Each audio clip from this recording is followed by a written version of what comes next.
మీకు 39 మంది ఎమ్మెల్యేలను ఇచ్చి ప్రతిపక్ష నాయకుడు హోదా ఇస్తే సభలోకి వచ్చి సమస్యల మీద చర్చించకుండా పారిపోయి ఈరోజు మీరు ఏ రకంగా ప్రజల ముందుకు వస్తారు, ఏ ముఖం పెట్టుకొని వచ్చిండ్రు?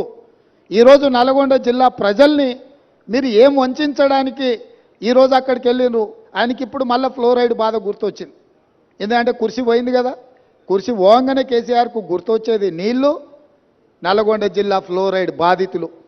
ఎంతసేపు అయ్యా వాళ్ళ బాధల పునాదుల మీద అధికారాన్ని ఎక్కాలని ఆలోచన చేస్తున్నావు? ఇప్పుడు నీ అబద్ధాలను నమ్మడానికి తెలంగాణ సమాజం సిద్ధంగా ఉందని ఇంకా నువ్వు అనుకుంటున్నావా? మీ అందరికీ కూడా వాస్తవాలను చూపించి వాస్తవాలకు సంబంధించిన వివరాలు వివిధ ఏజెన్సీల ద్వారా మీకు చెప్పించడం ద్వారా నిజమేందో మీ కళ్ళతో చూడాలని ఈరోజు ఈ పర్యటన.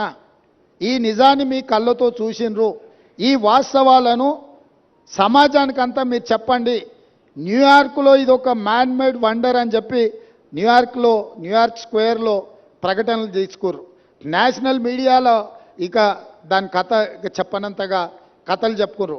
అందుకే నేను నేషనల్ మీడియా వాళ్ళని కూడా ఈరోజు రిక్వెస్ట్ చేస్తున్నా, మీ నేషనల్ మీడియాలో చూపించండి కుంగిపోయిన మేడిగడ్డను, పగిలిపోయిన బ్యారేజ్ను, దోపిడీ జరిగిన నిధులు, అదేవిధంగా విజిలెన్స్ అండ్ ఎన్ఫోర్స్మెంట్ ఇచ్చిన నివేదికను, నేషనల్ డ్యామ్ సేఫ్టీ అథారిటీ వాళ్ళు ఇచ్చిన రిపోర్ట్స్ని, టెక్నికల్ అండ్ అదర్ ఇష్యూస్లో వాళ్ళు ఇచ్చిన నివేదికలను అన్నిటిని కూడా మీరు చర్చకు పెట్టండి.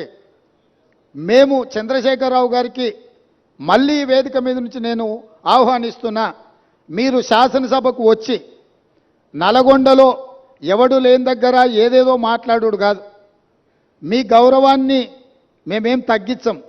ప్రధాన ప్రతిపక్ష నాయకుడిగా సభలో మీరు తెలంగాణ సమాజానికి ప్రయోజనం చేకూర్చే ఏ సూచనలు ఇచ్చినా ఈ ప్రభుత్వం వినడానికి సిద్ధంగా ఉంది.